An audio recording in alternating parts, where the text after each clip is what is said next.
नमस्कार दर्शकों, स्वागत है आप सभी का हमारे कार्यक्रम में। जैसे कि आप सभी जानते हैं कि कोरोना महामारी ने हम सभी के जीवन को कितना प्रभावित किया है। आम से लेकर खास हर व्यक्ति का जीवन इस लॉकडाउन में प्रभावित हुआ है। तो ठीक वैसे ही स्कूली शिक्षा, बच्चों का जीवन, उनका विद्यालय, ये सब वंचित कैसे रह सकता था। लेकिन कोई तो है जिसने विद्यालय और विद्यार्थी के बीच में सेतु का काम किया है। हर बच्चे को उसके हिस्से की शिक्षा पहुंचाने में अपना जी जान लगा दिया है। और वह कौन है? वह एक शिक्षक है। तो इसीलिए आज का हमारा कार्यक्रम जो है वो इसी से बेस्ड है। शिक्षक एक सेतु, कैसे एक सेतु की तरह उसने काम किया है। और इसी विषय पर चर्चा करने के लिए हमारे साथ आज हमारे कार्यक्रम में है एक वरिष्ठ शिक्षाविद श्री राजीव जी। सर, आपका बहुत बहुत स्वागत है हमारे कार्यक्रम में। जैसा कि आप जानते हैं कि आज हम इस मुद्दे पे बात करने वाले हैं, तो सबसे पहले, क्योंकि आप एक शिक्षक हैं, मैं सबसे पहले आपके बारे में जानना चाहती हूँ कि कैसे आपकी ज़िंदगी लॉकडाउन से प्रभावित हुई एक शिक्षक के तौर पर। शुरुआती तौर पे देखा जाए तो सबके साथ वैसी ही शुरुआत हुई थी, जैसे कि एक सिचुएशन जिसमें कोई सॉल्यूशन नहीं समझ में आ रहा है, कैसे उस चीज़ को हैंडल करना है। ऑफ कोर्स सब लोग भाग रहे थे इधर से उधर सोचने के लिए कि किस तरीके से इसका सॉल्यूशन ढूंढा जा सकता है जी। तो सबसे पहले हम लोगों ने ये सोचा कि अगर ये लॉकडाउन हो जाएगा, क्योंकि मैं उस समय की बात कर रहा हूँ जब लॉकडाउन हुआ नहीं था, बट ये न्यूज़ में भी आने लग गया था कि शुरुआत होने लग गई थी कि लॉकडाउन होने वाला है। सो सबसे पहले क्वेश्चन यही था कि कैसे इन बच्चों को हम हैंडल करेंगे। इतना बड़ा स्कूल होगा, इतने सारे बच्चे होंगे, चलो हम बड़े बच्चों को हैंडल कर सकते हैं, छोटे बच्चों को कैसे हैंडल करेंगे और क्या प्लेटफॉर्म होगा, किस तरीके से ये पढ़ाई करेंगे, किस तरीके से इन लोगों के पास में अप्रोच होगी, किस तरीके से हम इन लोगों से कम्युनिकेट कर पाएंगे। क्योंकि स्कूल एक ऐसा प्लेटफॉर्म होता है जहाँ पे आके सभी बच्चे इकट्ठे होते हैं, हम इनसे बात कर सकते हैं, इनके साथ डिस्कशन कर सकते हैं, कहाँ ये अपनी क्वेरीज डिस्कस करेंगे और क्या पेरेंट्स के ऊपर इस सिचुएशन को कैसे वो लोग पेरेंट्स कैसे फेस करेंगे। तो ये बहुत बड़ा इशू मतलब था जो शायद हम लोग समझ नहीं पा रहे थे उस टाइम पे। बस हमें ये समझ में आ रहा था लॉकडाउन हो रहा है जी, दैट्स इट। तो सभी मतलब सामान्य जीवन सभी का बहुत प्रभावित हो गया होने वाला था। तो कैसे और कितनी जल्दी आप या आपके संस्थान ने इसके लिए उपाय निकाला? क्योंकि बच्चे जो है एकदम से कल स्कूल जा रहे हैं और आज उनका अचानक स्कूल जाना बंद हो गया, एक खलबली सी मच गई थी। तो कैसे आपने क्या समाधान पहले अगर आपने न्यूज़ में भी देखा हो तो सबसे पहले लॉकडाउन जो है वो इंडिया में स्टार्ट नहीं हुआ था जी। इंडिया में लॉकडाउन थोड़ा बाद में आया था। जहाँ पे ये सबसे पहले स्प्रेड हुआ था, वहाँ के न्यूज़, वहाँ के मीडिया, वहाँ के लोगों के व्यवहार को देखते हुए ये तो समझ में आ गया था कि लॉकडाउन करना पड़ेगा। और स्कूल ने इसके लिए पहले से ही प्रिपरेशन स्टार्ट कर दी थी। सारे स्कूल हैं, मेरे ख्याल से प्राइवेट स्कूल्स भी थे इसके अंदर, गवर्नमेंट स्कूल्स भी थे। गवर्नमेंट भी इसके लिए एफर्ट कर रही थी क्योंकि बहुत बड़ा इशू था, ये नेशनल इशू था। तो उसमें सबसे पहले तो यही एक प्लेटफॉर्म देखा जाना था जिसके लिए कि जिसमें ये बच्चे कम्युनिकेट कर सकें। अगर इनके पास कम्युनिकेशन नहीं हो पाएगा तो ये वहीं रुक जाएगा, ये प्लेटफॉर्म आगे ग्रो कर ही नहीं पाएगा। तो ऑफकोर्स हम लोगों ने इसके लिए इंटरनेट, इस तरीके के मीडिया प्लेटफॉर्म्स देखे, काफ़ी सारे नए एक्सपेरिमेंट भी किए गए थे। कुछ लोगों ने जूम को लेकर के स्टार्ट किया था, कुछ लोगों ने गूगल मीट को लेकर के स्टार्ट किया था एंड कंट्रोवर्सी भी हुई थी उसमें जूम को लेकर के उसके बाद में, लेकिन बाद में सब कुछ रिजॉल्व हो गया था क्योंकि सारे प्लेटफॉर्म अपने लेवल पे बहुत अच्छा कर रहे थे, सब अच्छे एफर्ट्स के साथ में और अच्छे इंटेंशन के साथ ये काम करना चाहते थे। शिक्षा पहुंचाना जो उनका मुख्य उद्देश्य था, जो मुख्य उद्देश्य था। तो उसमें फिर बच्चों को भी ट्रेन करना जरूरी था, टीचर्स को भी ट्रेन करना जरूरी था, क्योंकि जो नए टीचर्स एनरोल हुए उनके लिए कोई प्रॉब्लम नहीं था क्योंकि वो टेक्नो फ्रेंड थे। बट जो ओल्ड टीचर्स हैं, गवर्नमेंट टीचर्स थे जो बहुत काफ़ी टाइम से हैं और काफ़ी एज भी हैं, तो उन लोगों को ट्रेन करना जिन्होंने कभी टेक्नोलॉजी को इतना क्लोज से नहीं देखा था, तो वो ऑफकोर्स उनके लिए एक चैलेंजिंग इशू था। तो स्कूल का एनवायरनमेंट, उन सब ने मिलकर के एक ऐसा प्लेटफॉर्म बनाने की कोशिश की। जैसे कि मैंने खुद ने रियलाइज़ किया कि ऑफ कोर्स एक ट्रेनिंग दी गई टीचर्स को, एक जगह इकट्ठा करके उनको बताया गया कि किस तरीके से रहना। उस टाइम बहुत सारी प्रॉब्लम्स आई थी, कुछ लोगों को कंप्यूटर ऑपरेट करना नहीं आ रहा था, किसी के पास कंप्यूटर नहीं था, किसी बच्चे के पास मोबाइल नहीं था, स्मार्टफोन नहीं थे, कहीं इंटरनेट अवेलेबल नहीं था, इंटरनेट को कैसे यूज़ करना है।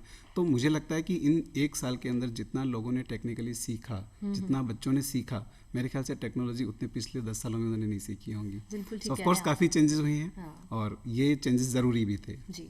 और इसी से मैं इस बात का आकलन भी लगा पा रही हूँ कि जहाँ जो आपने बात कही कि बहुत से टीचर ऐसे थे जो मॉनिटर या ऑपरेट नहीं कर सकते थे कंप्यूटर, उन्होंने कैसे वन नाइट वंडर की तरह इस कंप्यूटर की टेक्नोलॉजी को इतनी जल्दी एक्सेप्ट किया। तो टीचर्स अपने आप में कितने डेडिकेटेड रहे हैं और कितना उन्हें जुझारू तौर पे उस तीर को किया है। क्योंकि सबसे बड़ी चीज़ यही होती है, आप में एक इंटेंशन होना चाहिए। वो इंटेंशन, वो जज्बा इन लोगों में देखने को मिला क्योंकि सब लोग यही चाह रहे थे कि किसी न किसी इस पेंडेमिक से लड़ा जाए, किसी न किसी तरीके से, और उस पेंडेमिक को अपने पे हावी नहीं होने देना है, हमें आगे बढ़ना है, हमें लोगों को दिखाना है कि हम लोग कर सकते हैं। तो वो जो इंटेंशन था, उस इंटेंशन को इंडिया के यूथ ने, इंडिया के टीचर्स ने करके दिखाया। तो मेरे ख्याल से ये एक इंडिया की जीत है। बिल्कुल, बहुत बड़ी जीत है। और साथ ही साथ शिक्षकों को भी इसीलिए कोरोना योद्धा के तौर पर अगर माना जाए तो इसमें कोई अतिशयोक्ति नहीं होगी। वो भी कोरोना योद्धा से कम नहीं है, उन्होंने भी अपने आप में कोरोना से कम फाइट नहीं करी है। और इसमें खाली हम टीचर्स का नहीं, गवर्नमेंट का बहुत बड़ा हाथ रहा है। गवर्नमेंट ने भी बहुत ऐसे टीचर्स को हेल्प किया है, एक प्लेटफॉर्म दिया जहाँ पे बच्चे, जहाँ पे इंटरनेट अवेलेबल नहीं था वहाँ पे इंटरनेट फैसिलिटीज़ अवेलेबल करवाई गई। गवर्नमेंट ने अपना एक इनिशिएटिव लिया, राजस्थान गवर्नमेंट ने जैसे स्माइल करके एक प्रोग्राम रन किया। अच्छा। Basically this is social media interface for learning engagement. तो इन दिस बच्चे क्या कर सकते हैं, उनके लिए एक व्हाट्सएप ग्रुप बनाया गया। अभी अगर अपन देखें तो पैंडेमिक में कम से कम 32 करोड़ स्टूडेंट्स जो हैं वो अफेक्टेड हुए हैं ओवरऑल। बहुत लंबी पूरे संख्या है। इंडिया के अंदर। ये यूनेस्को की इन्फॉर्मेशन है, इसमें 32 करोड़ जो स्टूडेंट्स थे जो यूनिवर्सिटी में जाने वाले हैं उनके ऊपर इम्पैक्ट आया। तो 32 करोड़ लोगों के लिए अपन एक साथ करना चाह रहे हैं, बहुत बड़ा प्रोजेक्ट था। राजस्थान गवर्नमेंट ने इसमें इनिशिएटिव लिया और उन्होंने स्माइल करके एक प्रोग्राम बनाया जिसमें व्हाट्सएप ग्रुप तैयार किया गया। टीचर्स को उस व्हाट्सएप ग्रुप में जोड़ा गया है और टीचर्स उस व्हाट्सएप ग्रुप पे पर्टिकुलर लेक्चर्स डॉक्यूमेंट्स अपलोड करते हैं। सुबह 9 बजे जैसे वो अपलोड होते हैं और उसके बाद पेरेंट्स को उनको एक्सेस मिलता है, वो उसको देखते हैं, उसकी एनालिसिस करते हैं और उसमें जो बच्चे नहीं अप्रोच कर पाते हैं उनके लिए फिर वहाँ के प्रिंसिपल्स को इंस्ट्रक्शन दिए गए कि they will call the student वहाँ जाते हैं, वहाँ डिस्कस करते हैं अपनी प्रॉब्लम्स के बारे में और अपने इश्यूज़ के बारे में जो उनको आ रहे हैं अपने सब्जेक्ट्स को लेकर के, अपनी पढ़ाई को लेकर के। तो ऐसा नहीं कि उन बच्चों को हम लोगों ने छोड़ दिया है। गवर्नमेंट, टीचर सब एक मिलकर के अपने प्रयास के साथ में उस बात को आगे बढ़ा रहे हैं। अच्छा, इसी के साथ में सर आपको बहुत सारी ऐसी टेक्निकल प्रॉब्लम्स भी आई होंगी, क्योंकि ऑनलाइन पढ़ाना एक साक्षात सामने बैठ के पढ़ाने से तो बहुत ही अलग होता है। तो इन टेक्निकल प्रॉब्लम्स को आपने कैसे फेस किया, कैसे उससे बाहर आए? सबसे बड़ी जो टेक्निकल प्रॉब्लम आती है, देखो स्कूल एक प्लेटफॉर्म होता है, स्कूल का एक अपना एनवायरनमेंट होता है जहाँ पे आप जाते हो, प्रोफेशनली अपन पढ़ाते हैं।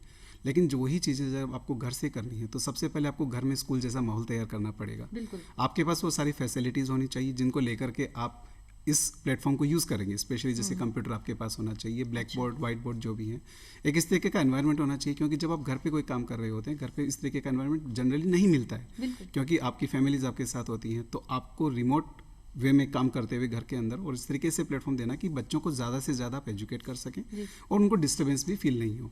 अच्छा। तो इसके लिए सबसे पहले कंप्यूटर, जिन टीचर्स के पास कंप्यूटर नहीं था उन्होंने अपने बिहाफ पे कंप्यूटर परचेज किया। सबसे पहले इंटरनेट कनेक्शन जो सबसे बड़ा इशू है इस चीज़ के लिए, क्योंकि बिना इंटरनेट के हम लोग कम्युनिकेशन नहीं कर पाएंगे। अच्छा। तो इंटरनेट कनेक्शंस के लिए उन लोगों ने आवेदन भी किया। कुछ के पास पहले से था, किसी पास ब्रॉडबैंड। तो मतलब गवर्नमेंट की जो पॉलिसीज थी इंटरनेट को इतना स्प्रेड करने की, उसका शायद एक इम्पैक्ट रहा है इस ग्रोथ के अंदर आने में। मतलब गवर्नमेंट का बैक सपोर्ट इसमें निरंतर चलता रहा है। खाली एक एजुकेशन सेक्टर नहीं, टेलीकॉम सेक्टर जो उसने भी काफ़ी सपोर्ट किया है और मीडिया सेक्टर ने भी काफ़ी सपोर्ट किया है, इंफॉर्मेशन टेक्नोलॉजी सेक्टर ने काफ़ी सपोर्ट किया है। क्योंकि इतना जल्दी इस चीज़ को स्प्रेड करना, इतना जल्दी लोगों को एजुकेट करना, गाइड करना, ये अपने आप एक बहुत बड़ा चैलेंज था। और मैं मानता हूँ कि अगर आज मीडिया नहीं होता, अगर आज ये कम्युनिकेशन सेक्टर नहीं होता, तो शायद हम लोग इस लॉकडाउन में पूरा शटडाउन कर चुके होते। बिल्कुल बिल्कुल, बहुत तो ये बहुत बड़ा इम्पैक्ट होता है इस कंट्री के लिए, जहाँ पे इतनी बड़ी इकोनॉमी ग्रो कर रही है और एकदम से आप किसी चीज़ को शट डाउन कर दो तो हम शायद मेरे ख्याल से 50 साल पीछे जा चुके होते। बिल्कुल बिल्कुल, शिक्षा व्यवस्था भी अपने आप में बहुत ही बैक में ध्वस्त हो चुकी होती, बहुत बड़ा इम्पैक्ट आता। ना ही खाली ये आपकी स्कूलिंग एजुकेशन पे, बट जो यूनिवर्सिटी लेवल के एजुकेशन है वहाँ पे, तो ये ग्राउंड से लेके टॉप लेवल तक पूरा सिस्टम आपका ध्वस्त हो चुका होता है। और कहीं आपको लगता है कि कहीं ये बहुत ज़्यादा ऑनलाइन से कहीं ना कहीं कुछ वैसे तो इसके बहुत ही पॉजिटिव इफेक्ट है और हमारे पास शायद इसके अलावा कोई उपाय भी नहीं था। हर चीज़ में एक लिमिटेशन होती है, पॉजिटिव प्रोज एंड कॉन हर जगह मिलते हैं। ऐसा नहीं है कि हम सिर्फ और सिर्फ उस चीज़ से सिर्फ बेनिफिट ही ले रहे हैं, कहीं ना कहीं उसके नेगेटिव इम्पैक्ट्स भी आए हैं, फिजिकली इम्पैक्ट्स भी आए हैं, मेडिकल इम्पैक्ट्स भी आए हैं और कुछ ऐसे इम्पैक्ट्स भी हैं जिनका शायद हम इन्वेस्टिगेट ही नहीं कर पा रहे हैं अभी, जो हमें शायद लंबे समय बाद पता चलेगा कि मतलब जैसे अगर मैं देखूं आपके स्वास्थ्य से लेकर के और बच्चों के स्वास्थ्य से संबंधित जो सबसे ज्यादा इशू एक उठा, ऐसा भी कोई इशू आपको लगता है? और ये कितना टेम्पररी है, कितना परमानेंट? वैसे अगर मैं बात करता हूँ बिफोर लॉकडाउन, तो हम लोग कहते थे कि कंप्यूटर के सामने नहीं बैठना है, मोबाइल के सामने ज़्यादा दिन तक नहीं बैठना, आपकी आंखें खराब हो सकती है। बच्चे ऑफ कोर्स, और साइकोलॉजिकली एक डिप्रेशन जैसा फीलिंग रहता है जब आप कंटिन्यूसली लगातार स्क्रीन के सामने बैठते हैं। तो और एक स्ट्रेस जिसको अपन कहते हैं, तो जो मेंटल स्ट्रेस बच्चों में डेवलप हुआ है थोड़ा सा, क्योंकि वो बाहर नहीं जा सकते, वो प्लेग्राउंड्स में प्ले करने के लिए, खेलने के लिए नहीं जा सकते हैं। तो जो एक एनवायरनमेंट इस तरीके से डेवलप हुआ है, उससे बच्चे का कहीं ना कहीं ओवरऑल डेवलपमेंट अवरुद्ध हुआ है। अच्छा। तो कहीं उन चीज़ों को हम कह सकते हैं कि बच्चों ने कॉम्प्रोमाइज़ किया है। बिल्कुल। और ये कॉम्प्रोमाइज़ हो सकता है उनके आगे फ्यूचर के लिए अच्छा ना हो, तो उनको वापस इस सिचुएशन से बाहर निकलना होगा। ऑफ कोर्स दूसरा जो आंखों पे इम्पैक्ट आया है, लगातार अगर आप कंप्यूटर स्क्रीन के सामने बैठेंगे और अगर आपने बीच बीच में टाइम रिलैक्सेशन नहीं लिया तो उसका भी एक मेडिकल इशू आ सकता है। जैसे कि कुछ डॉक्टर्स के भी इस तरीके के स्टेटमेंट्स आए थे कि बच्चों को कंटिन्यूसली स्क्रीन के सामने नहीं बैठना चाहिए, कहीं बीच में आधे घंटे का क्लास के बाद में 10 मिनट का ब्रेक देना चाहिए। तो इसमें शुरू में ऐसा था कि क्लासेस जैसे थोड़े लंबे थे क्लास पीरियड्स, बट बाद में उनको थोड़ा शॉर्ट किया गया क्योंकि एकदम से नहीं पता कि क्या रिजल्ट्स आ सकते थे। तो शुरू में जैसे कि एक हफ्ते तक क्लासेस जो ली गई, उनमें हो सकता है कि 40 मिनट्स का क्लास पीरियड था, बाद में लगा कि स्ट्रेस तो ब्रेक दिया गया बच्चों के साथ। इस टाइम पीरियड को एकदम से ही इतना बड़ा नहीं किया गया था, छोटे छोटे पीरियड्स में डिवाइड किया गया ताकि वो थोड़ा हैबिचुअल हो जाए इसके लिए। अब बच्चों के अकॉर्डिंगली जो बड़े बच्चे हैं वो 3-4 घंटे तक कंप्यूटर स्क्रीन के सामने बैठ सकते हैं, लेकिन जो छोटे बच्चे हैं जो अभी प्री प्राइमरी क्लासेस के अंदर है उनको इतना लंबा बैठना भी सही नहीं है। तो उनके लिए कुछ अलग एक्टिविटी इस तरीके से डिज़ाइन की गई कि वो कंफर्टेबल रहेंगे। उनके लिए इस तरीके का गेम एक्टिविटी, टीचिंग एक्टिविटी जो ऑन स्क्रीन एप्लीकेबल होंगी, लेकिन उसमें बच्चा बहुत ज़्यादा स्क्रीन के साथ इन्वॉल्व नहीं होगा, मतलब डाइवर्ट भी हो सकता है, वो दूसरी चीज़ें भी कर सकता है साथ में। लेकिन इसका नेगेटिव जैसे छोटे बच्चे हैं, बड़े बच्चे हो सकता है रिजल्ट ओरिएंटेड स्टडी कर रहे हैं, लेकिन छोटे बच्चे कंप्यूटर स्क्रीन के ऊपर बैठे हैं, वो किसी भी वेबसाइट पे एक्सेस कर सकते हैं। तो ये एक सोशल इशू भी हो सकता है जिसमें वो उन साइट्स पे भी जा सकते हैं जहाँ की वो प्रोहिबिटेड होते हैं। तो मतलब माता पिता की निगरानी में होना बहुत ज़रूरी है। टीचर्स ने ये स्कूलों में पहले भी इंस्ट्रक्शंस इस तरीके के दिए गए थे बच्चों को कि जब भी आप ऑनलाइन क्लासेस अटेंड करेंगे तो आपको अपने पेरेंट्स की सुपरविजन में करना है। क्योंकि हो सकता है कोई टेक्निकल इशू आ रहा है तो अपने पेरेंट्स को बताएंगे, पेरेंट्स टीचर से कम्युनिकेट कर सकते हैं, वो इशू रिजॉल्व हो सकता है। वरना बच्चा क्या करेगा, अगर कोई प्रॉब्लम है उसी टाइम उसको शट डाउन कर देगा और चुपचाप बैठ जाएगा, तो वो आगे वो वहीं एक क्लोज हो गया। तो उसको कंटिन्यू करने के लिए इस तरीके के एक कम्युनिकेशन प्लेटफॉर्म डेवलप किया गया है। ओके, तो ये काफ़ी आपने अच्छी विस्तृत जानकारी हमको दी है इस बारे में, साथ ही प्रॉस एंड कॉन्स दोनों इसमें इंक्लूड करें। एक सवाल जो मेरे मन में भी बहुत रहता है कि जब ये ऑनलाइन पढ़ाई चलती है तो पहले तो जैसे एग्जाम हुआ करते थे, इन्विजिलेशन भी प्रॉपर हुआ करता था, अब ऑनलाइन एग्जाम किस तरह से कंडक्ट कराए जा रहे हैं? ये अपने आप में सबसे बड़ा चैलेंज था, क्योंकि पढ़ाना अपनी जगह सही था जहाँ पे हम लोग लेक्चर डिलीवर कर रहे थे और बच्चे ऑफ कोर्स उन क्लासेस को अटेंड भी कर रहे थे, लेकिन बच्चों ने क्या सीखा क्या नहीं सीखा उसका इवैल्यूएट करना अपने आप में बहुत ज़रूरी है। अदरवाइज़ क्या होगा, हम बच्चों को प्रमोट कैसे करेंगे नेक्स्ट ईयर के लिए। तो इसको ध्यान में रखते हुए एक exam.net साइट है जिसपे हम लोगों ने एक एग्जामिनेशन पोर्टल यूज़ किया, जिसको उस साइट को यूज़ किया। उसमें हम लोग पेपर अपलोड करते हैं और उसमें सबसे बड़ा बेनिफिट ये है कि जैसे ही बच्चा उस साइट पे एनरोल करता है अपने आप को, जैसे ही लॉगिन करेगा उसके बाद उसका लैपटॉप तब तक दूसरी साइट्स पे एक्सेस वो नहीं कर सकता अपने लैपटॉप पे जब तक कि वो पूरा एग्जाम कंप्लीट नहीं कर लेता। और उसमें हमने क्योंकि हम यहाँ से फिजिकली मॉनिटर नहीं कर सकते, तो बच्चा हो सकता है कि ऑफलाइन कोर्सेज भी यूज़ कर सकता है, बुक्स वगैरह भी यूज़ कर सकता है, दूसरे लैपटॉप पे ओपन करने की कोशिश कर सकता है। तो हमने फिर पेरेंट्स को इन्वॉल्व किया और पेरेंट्स को हमने बोला कि आप ड्यूरिंग द एग्जाम बच्चे को एटलीस्ट मॉनिटर करें। हाँ, थोड़ा सा पेरेंट्स पे इस चीज़ को लेके बर्डन था, बट वो अपने बच्चों के करियर के लिए लेकर के, क्योंकि वो भी सीरियस थे, उनको भी थोड़ा सा इस बात का टेंशन था कि बच्चा वास्तव में सीख रहा है कि नहीं सीख रहा है। तो उनका जो एफर्ट रहा साथ में हम लोगों के साथ, वो काबिल तारीफ था। तो उनके प्रयासों से बच्चों ने जो एग्ज़ाम दिए वो ठीक वैसे ही हुए जैसे ये हम लोग ऑफलाइन एग्ज़ाम लेते हैं। और उसका सोशल डिस्टेंसिंग का जो हमारा मेन मोटो था वो भी इसमें कवर अप हो गया और कहीं बच्चों को लॉस भी नहीं हुआ। दूसरा, अब उस एग्जामिनेशन की कॉपीज़ को कलेक्ट करना और उनको मार्क करना, वो दूसरा चैलेंज था। हाँ बिल्कुल, लेकिन एग्जाम तो करा लिए, कॉपी कैसे चेकिंग होगी। तो हम लोगों ने बच्चों इसी प्लेटफॉर्म पे वो बच्चे एग्जामिनेशन कॉपी सबमिट करते हैं सॉफ्ट फॉर्मेट के अंदर। फिर उसको डाउनलोड करके हम लोग PDF फॉर्मेट में या किसी भी फॉर्मेट में हम उसको एग्जामिन कर सकते हैं। तो उसमें बच्चों को वापस मार्क दिए गए, कमेंट्स दिए गए और वो कॉपीज़ जो हैं पेरेंट्स को डिजिटल फॉर्मेट में सेंड कर दी गई। तो पेरेंट्स को भी पता चला, बच्चों को भी अपनी मिस्टेक्स के बारे में पता चला, उन्होंने भी सीखा। तो ये काफ़ी एक अच्छा एक लर्निंग एक्सपीरियंस रहा सबके लिए। हाँ, बिल्कुल डिफरेंट है ये तो, मतलब जो हम साधारण तौर पे स्कूल विद्यालय में जो वो चला करता था एक प्रचलन उसके, और इसमें मुझे ये भी नज़र आ रहा है कि साथ में साथ एक टीचर के लिए कितनी चैलेंजिंग हो गई हैं सारी चीज़ें। टीचर जो टेक्नो फ्रेंडली थे उनके मेरे ख्याल से उनके लिए दिक्कत नहीं आई, लेकिन जहाँ पे जो जैसे कि रिमोट एरियाज़ में कोई टीचर्स हैं या गांव में हैं या कुछ ऐसे फील्ड के टीचर्स हैं जिन्होंने टेक्नोलॉजी को कभी इतना सीरियसली नहीं लिया, जैसे कि सारे साइंस बैकग्राउंड से नहीं हो सकते हैं, आर्ट बैकग्राउंड के भी टीचर होते हैं या लैंग्वेजेस के जैसे टीचर्स हैं। लेकिन सबसे बड़ी काबिल तारीफ बात यह थी कि सभी टीचर्स ने उस प्लेटफॉर्म को अपने चैलेंज के तरीके से देखा, सभी ने कुछ न कुछ सीखने की कोशिश की और जहाँ नहीं आया आपस में मिल बांट करके जो प्रयास उन्होंने किए, उनसे लगा कि वो लोग सीखना चाहते हैं, उन्होंने सीखा और करके दिखाया। बहुत ही बढ़िया। मतलब अगर देखा जाए तो इसमें दोनों ही जगहों का, ना सिर्फ माता पिता, बच्चा और शिक्षक, तीनों के मिलके जो कंबाइन कॉम्बिनेशन प्लस सरकार की तरफ से जितने भी प्रयास रहे, उन सब ने मिलके इसको एक सफल यात्रा की तरह, जर्नी के तौर पे सोशल कम्युनिकेशन रहा ये पूरा एक, हाँ, सबका मिलके मतलब मिला जुला एक स्वरूप रहा। अब इसी के साथ हम बात करते हैं कि मैंने आपसे एग्जाम और कॉपीज के बारे में बात कर ली। अब जो बच्चे इस प्रोसेस से जो मतलब इस लॉकडाउन में पास होकर के निकल रहे हैं, आपकी अपनी ओपिनियन में इस बारे में जानना चाहती हूँ कि आगे इनका कितना इनके लिए सेफ है, क्या वो वाकई वैलिड रहेगा या इसको कितनी मान्यता आगे मिलेगी। मैं इसको नेशनल इंटरनेशनल हर लेवल पे आपसे डिस्कस करना चाहती हूँ। अगर अपन सबसे पहले अपने एक स्टेट लेवल पे या अपने एक सिटी लेवल पे किसी मतलब बेसिक लेवल पे अगर बात करते हैं तो जिन बच्चों ने अभी 9th और 11th क्लास अटेंड की थी उनको तो प्रमोट कर दिया गया था उनके हाफ ईयरली एग्जामिनेशन के बेसिस पे। वैसे भी स्कूल एजुकेशन में सबसे बड़ी चीज़ होती है लर्निंग, मार्क्स मैटर नहीं करते हैं। तो अगर अपन सिर्फ मार्क्स की बात करते हैं तो मेरे ख्याल से उसका कोई मायने नहीं है। बच्चों ने अगर सीरियसली मेहनत की है तो वो आगे उनके एजुकेशन में रिफ्लेक्ट होगी। ऐसा नहीं कि अगर गवर्नमेंट ने किसी बच्चे को यहाँ पे प्रमोट कर दिया तो वो आगे भी प्रमोट होगा, अगर उसने नहीं सीखा है तो वहाँ उसका रिफ्लेक्शन उसका सामने आ जाएगा। तो इतना बड़ा इम्पैक्ट नहीं आना चाहिए, लेकिन ऐसा हो सकता है कि कहीं जैसे कि आजकल प्राइवेट और पब्लिक सेक्टर दोनों पैरेलल में चल रहे हैं।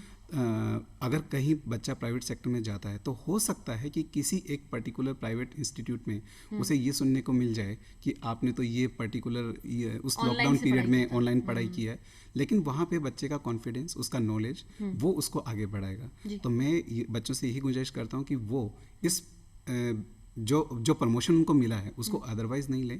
अदरवाइज इन द सेंस कि हमें तो मिल गया, अब हमें कुछ करने की ज़रूरत नहीं है। उन्हें वो सब सीखना है जो उन्होंने मिस किया है, ताकि वो आगे फ्यूचर में कहीं अटके नहीं इन चीज़ों को लेकर के। अच्छा, तो मतलब इसका आगे स्कोप है, बच्चों को कोई निराश होने की जरूरत नहीं इतना है, नहीं है। जो भी वो कर रहे हैं। जो इमीडिएट इम्पैक्ट्स आते हैं वो जरा से थोड़े से देखने को मिल सकते हैं। जैसे कि अगर अपन वर्ल्ड वाइड एजुकेशन सिस्टम की बात करते हैं तो ऐसा नहीं कि अपने यहाँ के बच्चे सिर्फ अपने इंडिया के ही यूनिवर्सिटीज़ में अप्लाई करते हैं, क्योंकि कुछ बच्चे एम्बिशियस होते हैं, उनका एक टारगेट होता है कि उनको आगे फॉरेन यूनिवर्सिटीज़ में भी एडमिशन लेना है। तो वहाँ पे इस साल थोड़ा सा इम्पैक्ट रहेगा, क्योंकि ऑफलाइन क्लासेस नहीं कहीं पे भी कंडक्ट नहीं हो रही है, सारा ऑनलाइन प्लेटफॉर्म है। और ऑनलाइन प्लेटफॉर्म के अंदर अगर वहीं कहीं किसी बच्चे को डर है तो एक तो अपने डर और झिझक के कारण वो आगे नहीं आना चाहेगा। कहीं पेरेंट्स उसको नहीं भेजना चाहेंगे, जैसे जितना पहले ओपनली वो बच्चा जा सकता था।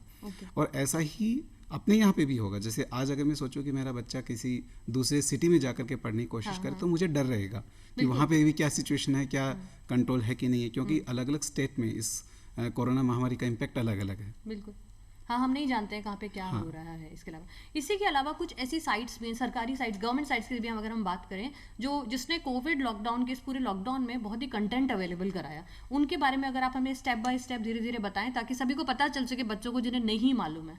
साइट्स तो पहले से ही रन कर रही थी, ऐसा नहीं कि साइट इस कोरोना लॉकडाउन के टाइम ही स्टार्ट हुई है, लेकिन उसके ऊपर जो कंटेंट अपडेट हुआ है वो काबिल तारीफ है। जैसे कि अगर अपन बात करते हैं, क्योंकि जो इंडिया का बेस्ट एजुकेशन कंपैरेटिवली जो बेस्ट एजुकेशन प्लेटफॉर्म है वो सीबीएसई का अपना एक प्लेटफॉर्म है, जिसमें मतलब पूरे इंडिया के अंदर वो सब जगह रन कर रहा है। तो सीबीएसई की अगर अपन बात करते हैं तो cbse.nic.in साइट है, जहाँ पे काफ़ी सारा कंटेंट मिल जाएगा, बुक्स के बारे में भी इन्फॉर्मेशन मिल जाएगी, सिलेबस की पीडीएफ वगैरह भी, बुक्स, हाँ, बुक्स के अगर पीडीएफ लेने हैं तो ncrt.nic.in साइट अवेलेबल है, जहाँ से वो पीडीएफ डाउनलोड कर सकते हैं।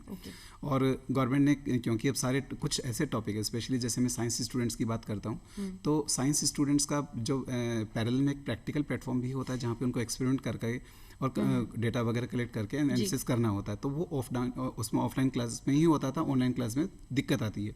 उसके लिए वो यूट्यूब वीडियोस वगैरह चेक कर सकते हैं। और गवर्नमेंट की amrita.nic.in करके एक साइट है, जहाँ पे जाके वो एक्सपेरिमेंट भी कर सकते हैं। तो इस तरीके की बहुत सारे साइट्स, बहुत सारे प्लेटफॉर्म्स अवेलेबल हैं। स्पेशली अगर अपन बात करते हैं तो NDL जो नेशनल लाइब्रेरी है, yes, that is also good platform. उस पर भी जाकर के बुक्स वगैरह चेक कर सकते हैं। ndl.iitkgp.ac.in उस साइट पे भी जाकर के वो लोग अपना बुक्स वगैरह उनके बारे में इन्फॉर्मेशन कलेक्ट कर सकते हैं। हाँ, अभी आप जिस साइट के बारे में बता रहे हैं, जैसे मैंने भी उसको कभी अगर देखा था, उसके ऊपर काफी कंटेंट विद्यार्थियों के लिए अवेलेबल है। आप चाहें तो हर तरह की जानकारी आपको काफी सर, और उसमें सब्जेक्ट वाइज है। जैसे कि अगर किसी बच्चे को अगर आर्ट्स के बारे में देखना है तो उसके ऊपर उसकी बुक्स, उसका मटेरियल।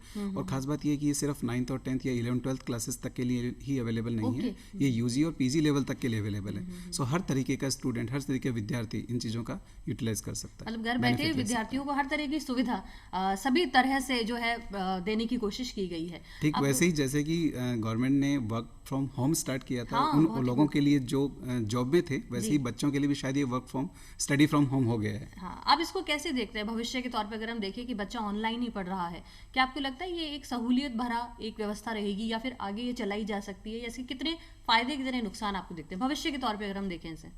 भविष्य से पहले अगर मैं इसको थोड़ा सा पीछे लेके जाता हूँ तो बिफोर लॉकडाउन कुछ ऐसे प्लेटफॉर्म्स थे जहाँ पे इस तरीके का एक्सपेरिमेंटल एजुकेशन सिस्टम स्टार्ट किया गया था। अच्छा। लेकिन कुछ लोगों ने माना नहीं कि ये वास्तव में काम करेगा। वो लोग उन चीज़ों का मजाक बनाते थे, उनको लगता था कि ये कैसे हो सकता है, ऑफलाइन टीचिंग कभी ऑनलाइन हो सकती है क्या, टीचिंग कभी इस तरीके से हो सकता है। लेकिन जब आज हम फिजिकली इस चीज़ को अब रियलाइज़ कर रहे हैं, इस फेज से निकल रहे हैं, तो हमें लगता है कि नहीं, हमें बायस नहीं होना चाहिए चीज़ों को लेकर के, हमें सोचना चाहिए उनके बारे में, उनके कॉन्सिक्वेंसेस के बारे में। और ऑफकोर्स इस रिजल्ट को जब हमने देखा तो हमें लगता है कि ये भी पैरेलल में एक सिस्टम हो सकता है बच्चों को सिखाने का, बच्चों को पढ़ाने का, लेकिन लिमिटेशंस के साथ में। अच्छा। ऐसा नहीं कि हम खाली इसी पे डिपेंडेंट हो जाएं।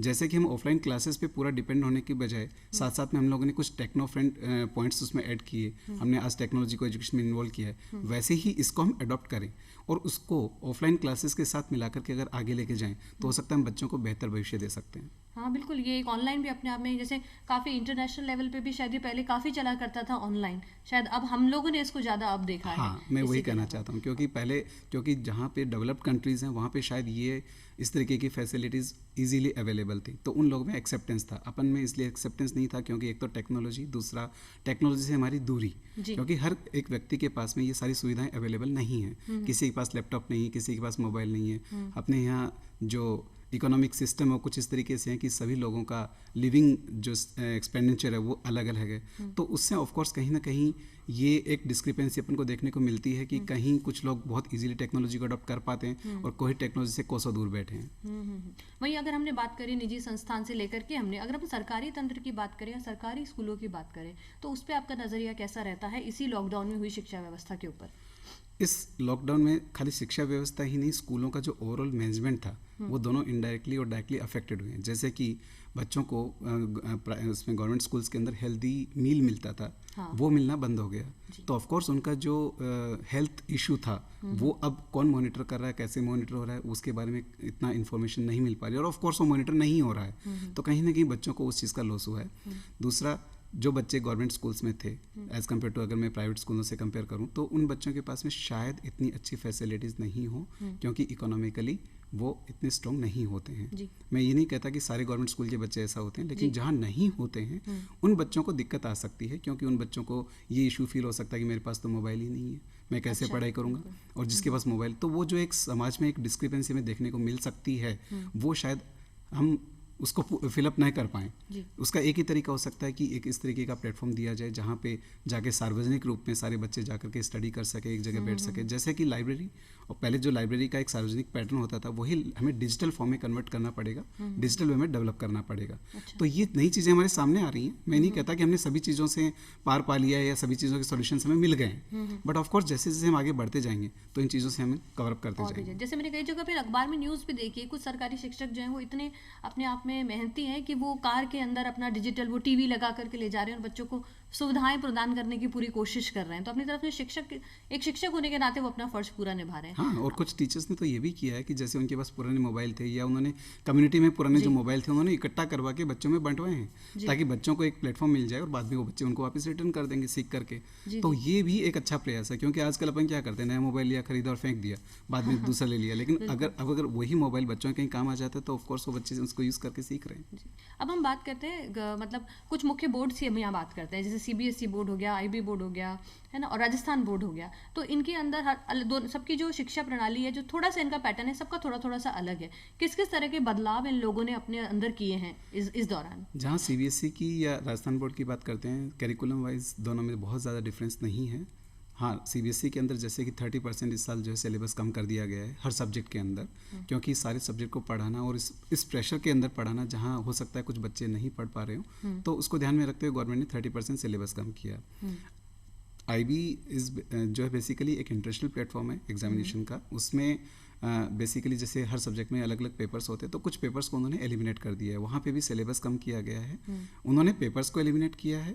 यहाँ पे CBSE में 30% सिलेबस कम किया गया है। अच्छा। नया सिलेबस बच्चों को इंट्रोड्यूस कर दिया गया है और उसके अकॉर्डिंग मेरे ख्याल से सभी स्कूलों में सही तरीके से सुचारू रूप से पढ़ाई जा रही है। अच्छा, तो मतलब इस तरह से ये कंटिन्यू चल रहा है। हाँ। अब आपको क्या लगता है, जो बच्चे हैं, मतलब एक शिक्षक होने के नाते आप बच्चों से कुछ कहना चाहते हो कि बच्चों को किस तरह से आगे भी इस पे डील करना चाहिए, या किस तरह से इस कोविड को, कि अभी इतनी जल्दी हम इससे नहीं निकलने वाले, अभी थोड़ा टाइम हमें और चाहिए, तो आप कुछ खास तौर पे बच्चों को कहना चाहते हैं? दो चीज़ें हैं जो यहाँ पे हमें इस कोविड टाइम में देखने को मिली। सबसे बड़ा है धैर्य और उस धैर्य में भी नहीं हारना, हमें आगे बढ़ना है, लड़ते सुंदर रहना बात है, लड़ते रहना है। और ज़िंदगी में ऐसी बहुत सारी मुकाम आएंगे जहाँ पे हमें लगेगा कि हम शायद डर गए हैं, पीछे हट गए हैं या हमें कोई रोक रहा है। हमें रुकना नहीं है, हमें लगातार आगे बढ़ते रहना है, लड़ते रहना है और अपने आप हमारी जीत होगी। हम कभी हार का मुंह देखेंगे ही नहीं अगर हमें लड़ने का जज्बा है। दूसरी चीज़ मैंने जो देखी है, अगर हम गाँव को डेवलप करते हैं, जैसे कि आज सारी की सारी जो इकोनॉमी है वो सिर्फ सिटीज़ में नहीं है, गाँव में भी ये चीज़ें स्टार्ट हो गई हैं। क्योंकि जब लॉकडाउन में लोग वापस गाँव में गए, उन्होंने वहाँ पे अपने काम धंधे शुरू किए। तो अगर हम आज गाँव को डेवलप करते हैं तो ये हो सकता है कि हमें इतना बुरा दौर वापस ना देखना पड़े। तो हमें गाँव पे भी ध्यान देना है। अगर जो बच्चे गांव में रहते हैं उन्हें सिटी की तरफ नहीं देखना चाहिए, उन्हें अपने गांव में जाकर के डेवलपमेंट करने चाहिए, अपने एजुकेशन को वहाँ यूज़ करें। और जो लोग सिटी में हैं, जो कह सकते हैं कि सक्षम हैं, उनको भी उन लोगों को हेल्प करनी चाहिए। बहुत ही सकारात्मक और बहुत ही जिसको कहते हैं ना उन्नति की तरफ ले जाने वाले जो आपके विचार थे, उन्हें जान के हमें बहुत अच्छा लगा। साथ ही आपने बहुत अच्छा संदेश दिया हमारे बच्चों के लिए, उनके अंदर जो आपने जज्बा भरा है, पूरी उम्मीद है मुझे कहीं ना कहीं वो ज़रूर उनके काम आएगा। आप हमारे कार्यक्रम में आए उसके लिए आपका बहुत बहुत धन्यवाद। इसी के साथ दर्शकों मैं आपसे कहना चाहती हूँ कि कोरोना हमारे लिए सिर्फ निराशा नहीं लेकर के आया है, बहुत सारी सकारात्मक चीज़ें, नई ऊर्जा और नई सकारात्मकता अगर हम इसमें ढूंढें तो हमें ज़रूर मिलेगी। उम्मीद करते हैं आपको हमारा आज का कार्यक्रम ज़रूर पसंद आया होगा। इसी के साथ हम आज इस कार्यक्रम से विदा लेते हैं। धन्यवाद।